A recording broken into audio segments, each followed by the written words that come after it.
ഞാനൊരു സുന്നി വിശ്വാസിയാണ്. എന്നാൽ മുജാഹിദ് പ്രസ്ഥാനക്കാർ പലപ്പോഴും സുന്നികളെ മുസ്ലിങ്ങളിൽ നിന്ന് ഇസ്ലാമിൽ നിന്ന് അകറ്റാൻ വേണ്ടി ആ ഒരു വേദികളിൽ ഉപയോഗിക്കുന്ന പ്രത്യേകിച്ച് ഖബർ കെട്ടിപ്പോക്കൽ സംബന്ധമായി പല ഹദീസുകളും സഹീഹാണെന്ന് പറഞ്ഞുകൊണ്ട് തെറ്റിദ്ധരിപ്പിക്കാറുള്ള ചില സംശയങ്ങളാണ് ഞാൻ ചോദിക്കുന്നത്. ബഹുമാനപ്പെട്ട അലി റളിയല്ലാഹു അൻഹു റസൂലുള്ളാഹി സ്വല്ലല്ലാഹു അലൈഹി വസല്ലം തങ്ങളോട് ഉദ്ധരിക്കുന്ന ഒരു ഹദീസ്, അല്ലാ ദുആ ഇൻസാൻ ഇല്ലാ തംസ്തുഹു വലാ ഖബറൻ മുസ്രിഫൻ ഇല്ലാ സവൈതുഹു, ഉയർന്നു നിൽക്കുന്ന ഏത് ഖബറും പൊളിക്കണമെന്നാണ് മഹാനായ റസൂലുള്ളാഹി സ്വല്ലല്ലാഹു അലൈഹി വസല്ലം എന്നോട് കൽപ്പിച്ചിരിക്കുന്നത്. അപ്പോൾ ജാറങ്ങൾ പൊളിക്കാൻ റസൂലുള്ളാഹി സ്വല്ലല്ലാഹു അലൈഹി വസല്ലം കൽപ്പിച്ചു എന്നതിന് ശക്തമായ ഒരു തെളിവ് നൽകുന്ന ഹദീസല്ലേ ഈ ഹദീസ് എന്നാണ് എൻ്റെ ചോദ്യം. വളരെ പ്രസക്തമായ ഒരു ചോദ്യമാണ്. അതായത് നമ്മുടെ നാടുകളിൽ കാണുന്ന ജാറങ്ങൾ, മഖ്ബറകൾ, അതൊക്കെ പൊളിച്ചു നീക്കണം എന്നതിന് മുജാഹിദുകൾ സാധാരണഗതിയിൽ പറയാറുള്ള, ഉന്നയിക്കാറുള്ള ഒരു ഹദീസാണ്. ബഹുമാനപ്പെട്ട അലി ഇബ്നു അബീ ത്വാലിബ് റളിയല്ലാഹു അൻഹുവിൽ നിന്ന് ഉദ്ധരിക്കപ്പെടുന്ന ഹദീസ്. എന്താണ് അതിൽ പറയുന്നത്? വലാ ഖബറൻ മുശ്രിഫൻ ഇല്ലാ സവ്വൈതുഹു, റസൂലുള്ളാഹി എന്നെ ഏൽപ്പിച്ചു എന്നാണ്. എന്തിനെ ഏൽപ്പിച്ചു? ഉയർന്നു നിൽക്കുന്ന എല്ലാ ഖബറുകളും അടിച്ചു പൊളിച്ച് നിരപ്പാക്കാൻ ഏൽപ്പിച്ചു എന്നാണ് അതിന്റെ അർത്ഥമെന്നും, അതുകൊണ്ട് നമ്മുടെ നാട്ടിലുള്ള മഖ്ബറകളും ജാറങ്ങളും ഒക്കെ അടിച്ചു പൊളിച്ച് നിരപ്പാക്കണമെന്നും പലപ്പോഴും വഹാബികൾ പറയാറുണ്ട്, ഒരിടാറുണ്ട്. സഹോദരന്മാരെ, അങ്ങനെയാണെങ്കിൽ നമുക്കറിയാമല്ലോ ഹബീബ് മുഹമ്മദ് റസൂലുള്ളാഹി സല്ലല്ലാഹു അലൈഹി വസല്ലമ തങ്ങളുടെ ഖബർ ഷരീഫിന് മുകളിലുള്ള ആ മനോഹരമായ പച്ച കുബ്ബ, നമുക്കറിയില്ലേ, ആ പച്ച കുബ്ബയാണല്ലോ ലോകത്തെ ഏറ്റവും വലിയ ജാറം. അത് ഇതുവരെ പൊളിച്ചിട്ടില്ല എന്നുള്ള കാര്യം ഉറപ്പല്ലേ? അത് പൊളിക്കാൻ ഇവിടെ ആരും നിർദ്ദേശിച്ചിട്ടില്ല എന്നുള്ളതും ഉറപ്പാണല്ലോ. ലോകത്ത് കഴിഞ്ഞു പോയ പണ്ഡിതന്മാർ നൂറ്റാണ്ടുകളായി ആ മഹത്തായ പച്ചക്കുബ്ബയുടെ അരികിൽ ചെന്നുകൊണ്ട് അവിടെ സിയാറത്ത് ചെയ്യുകയും ഹൈബത്തോടെ, ആദരവോടെ ആരംഭ റസൂലുള്ളാഹി തങ്ങൾക്ക് സലാം പറയുകയും ചെയ്യുന്ന പ്രവർത്തനം നമുക്ക് കാണാം. പക്ഷേ ആ മഹത്തായ പച്ചക്കുബ്ബ അടിച്ചു പൊളിച്ച് നിരപ്പാക്കണമെന്ന് ലോകത്ത് കഴിഞ്ഞു പോയ ഒരു പണ്ഡിതനും പറഞ്ഞിട്ടില്ല എന്നതാണ് യാഥാർത്ഥ്യം. ആകെ ലോകത്ത് അതേക്കുറിച്ച് പറഞ്ഞിട്ടുള്ള വ്യക്തി കേരളത്തിലെ മുജാഹിദ് പ്രസ്ഥാനം എന്ന വഹാബി പ്രസ്ഥാനത്തിന്റെ നേതാക്കളിൽ വലിയ നേതാവായ സക്കരിയ സലാഹി എന്ന മൗലവിയുടെ നീചവും നികൃഷ്ടവുമായ നാക്കുകൊണ്ടല്ലാതെ ലോകത്തൊരാളും അതേക്കുറിച്ച് പറഞ്ഞിട്ടില്ല എന്ന് നിങ്ങൾ മനസ്സിലാക്കണം. അവർക്കാർക്കും വലാ ഖബറൻ മുശ്രിഫൻ ഇല്ലാ സവ്വൈതുഹു എന്ന ഹദീസ് കാണാത്തവരല്ല അവരൊക്കെ. പക്ഷെ ആ ഹദീസ് ഉണ്ടായിട്ട് പോലും അള്ളാഹുവിന്റെ റസൂലിന്റെ ഖബർ അടിച്ചു പൊളിച്ച് നിരപ്പാക്കണമെന്ന് അവരാരും പറഞ്ഞിട്ടില്ല. ലോകത്ത് എത്രയാണ് ഇമാമുകളുടെ ഖബറുകളുള്ളത്, സ്വഹാബികളുടെ ഖബറുടെ മേൽ ജാറമുള്ളത്. നമ്മുടെ പ്രവർത്തകന്മാർ തന്നെ ഇവിടെ കാണാ കാഴ്ചകൾ എന്ന പുസ്തകം 100-ലധികം മഹാത്മാക്കളുടെ മഖ്ബറകളുമായുള്ള ആ പുസ്തകം ഇവിടെ വിതരണം ചെയ്യുന്നുണ്ട്. കേരളത്തിൽ ഇത്ര കൂടുതൽ വിറ്റഴിക്കപ്പെട്ട ഒരു പുസ്തകമുണ്ടോ എന്ന കാര്യം തന്നെ സംശയമാണ്. മഹാത്മാക്കളായ അമ്പിയാക്കളുടെയും മൗലിയാക്കളുടെയും ജാറങ്ങളും മഖ്ബറകളും അതിന്റെ ജീവിക്കുന്ന ചിത്രങ്ങൾ സഹിതം അവിടെയുള്ള പണ്ഡിതന്മാർ ആരും ഇത് അടിച്ചു പൊളിച്ച് നിരപ്പാക്കിയിട്ടില്ല, നിരപ്പാക്കണമെന്ന് പറഞ്ഞിട്ടും ഇല്ല. അപ്പൊ പിന്നെ ഈ പറഞ്ഞ ഹദീസിന്റെ അർത്ഥം എന്താണ്?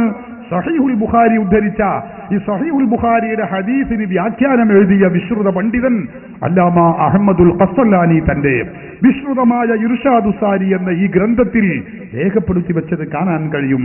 അദ്ദേഹം പറയുന്നു, ഈ പറഞ്ഞ ഹദീസിന്റെ അർത്ഥം എന്താണ്? വലാ യുഖാലിഫു ദാലിക ഖൗലു അലി റളിയല്ലാഹു അൻഹു അമറനി റസൂലുള്ളാഹി സ്വല്ലല്ലാഹു അലൈഹി വസല്ലമ അല്ലാ അദഅ ഖബറൻ മുശ്രിഫൻ ഇല്ലാ സവ്വൈതുഹു എന്ന് പറഞ്ഞ ഈ ഹദീസ് നമ്മൾ പറഞ്ഞതുമായി എതിരാവുകയില്ല. എന്താണ് കാരണം? ലിഅന്നഹു ലം യുരിദ് തസ്ദിയതഹു ബിൽ അർളി. ഈ പറഞ്ഞ ഹദീസിന്റെ അർത്ഥം ഇത് ഭൂമിയുമായി നിരപ്പാക്കി അടിച്ചു പൊളിച്ച് നിരപ്പാക്കണം എന്നല്ല ഈ പറഞ്ഞതിന്റെ അർത്ഥം. പിന്നെയോ വഇന്നമാ അറാദ തസ്തീഹഹു. ഈ പറഞ്ഞത് ഹദീസുകളിൽ ചില ഖബറുകൾ, അക്കാലത്തുള്ള ഖബറുകൾ ഇങ്ങനെ കൂർപ്പിച്ച് നിൽക്കുന്ന ഖബറുകൾ ഉണ്ടാവും. ഇങ്ങനെ നമ്മൾ സാധാരണ നമ്മുടെ നാട്ടിലൊക്കെ ഖബർ അങ്ങനെ അല്ലെ, മണ്ണ് അതിന്റെ മേലെ മുകളിലിട്ട് ഇങ്ങനെ ആയിരിക്കും. ഇതങ്ങനെയല്ല, ചില ഖബറുകൾ ഈ രൂപത്തിൽ മുസന്നമായ കൂർപ്പിച്ച് നിൽക്കുന്ന രൂപത്തിൽ അത് മാറ്റിയിട്ട് അത് തസ്തീഹ് ആക്കണം. അങ്ങനെ കൂർപ്പിച്ചു നിൽക്കുന്ന അവസ്ഥ മാറ്റിയിട്ട് ഈ സാധാരണ റൗണ്ട് രൂപത്തിലാക്കണം എന്നാണ് ഈ പറഞ്ഞ ഹദീസിന്റെ അർത്ഥം. അതല്ലാതെ പൊന്തി നിൽക്കുന്ന എല്ലാ അഖറുകളും അടിച്ചു പൊളിച്ച് നിരപ്പാക്കണം എന്നല്ല എന്ന് ബഹുമാനപ്പെട്ട ഇമാം അഹ്മദുൽ ഖസ്തല്ലാനി സഹീഹുൽ ബുഖാരിയുടെ വിശ്രുതമായ വ്യാഖ്യാന ഗ്രന്ഥത്തിൽ ഇത് രേഖപ്പെടുത്തി വെച്ചിട്ടുണ്ട്. അദ്ദേഹം തന്നെ പറയുന്നത് ഈ വ്യാഖ്യാനം പറയാനുള്ള കാരണം ജംഅം ബൈനൽ അഖ്ബാർ, ഈ വിഷയ സംബന്ധിയായി ഒരുപാട് ഹദീസുകൾ വന്നിട്ടുണ്ട്. ആ ഹദീസുകളെ മുൻനിർത്തിക്കൊണ്ടാണ്, എല്ലാ ഹദീസുകളെയും സംയോജിപ്പിച്ചുകൊണ്ടാണ് ഞാൻ ഇപ്രകാരം പറയുന്നത് എന്ന് ബഹുമാനപ്പെട്ട ഇമാം ഖസ്സലാനി തന്റെ ഇർഷാദുസ് സാരി എന്ന ഈ ഗ്രന്ഥത്തിൽ രേഖപ്പെടുത്തിയ കഥ ഞാൻ നിങ്ങളെ അറിയിക്കുകയാണ്. അങ്ങനെയാണെങ്കിൽ ഉസ്താദേ, ഇവര് പറയുന്ന ഇതിൽ അസ്സവാജിർ എന്ന ഗ്രന്ഥത്തിൽ ബഹുമാനപ്പെട്ട ഇബ്നു ഹജർ തങ്ങൾ വതജിബുൽ മുബാദറത്തുൽ ഹദ്മിഹ വഹദ്മിൽ ഖിബാബില്ലത്തി അൽ ഖുർ, ഇതേക്കുറിച്ച് ഉസ്താദിന് എന്ത് പറയാനുണ്ട്? ഖബറിനെ, ആ ജാറങ്ങളെ പൊളിക്കാൻ നിങ്ങൾ ധൃതി കാണിക്കണമെന്ന് റസൂലുള്ളാഹി സ്വല്ലല്ലാഹു അലൈഹി വസല്ലം തങ്ങൾ പറഞ്ഞതായിട്ട് ബഹുമാനപ്പെട്ട സവാജിർ എന്ന ഗ്രന്ഥത്തിൽ ഇബ്നു ഹജർ തങ്ങൾ പറഞ്ഞതായി അവർ പറയാറുണ്ടല്ലോ. അത് ചാലിയത്ത് ഞാൻ മുമ്പ് പലതവണ വിശദീകരിച്ചിട്ടുണ്ട്. എന്നാലും പുതുതായി വന്നിട്ടുള്ളവർ കേൾക്കുന്നു എന്നതുകൊണ്ട് ഞാൻ പറയുന്നു, വിശദീകരിക്കുന്നില്ല. ഒറ്റവാക്കിൽ മറുപടി പറയുന്നു. അത് ഏത് അനധികൃതമായ സ്ഥലത്ത് ഏത് ബിൽഡിംഗ് ഉണ്ടാക്കലും പൊളിക്കണം എന്ന കാര്യത്തിൽ യാതൊരു സംശയമില്ല. അനധികൃതമായി ഉണ്ടാക്കിയ സ്ഥലത്ത് അത് മഖ്ബറയാവട്ടെ, ഖുബ്ബയാവട്ടെ, പള്ളിയാവട്ടെ, ഏതാണെങ്കിലും ശരി അതൊക്കെ പൊളിക്കണം എന്നതിൽ ഒരു സംശയവുമില്ല. അതിനെക്കുറിച്ചാണ് ഇമാം ഇബ്നു ഹജർ അൽ ഹൈതമി പറയുന്നത്. എന്തുകൊണ്ട്?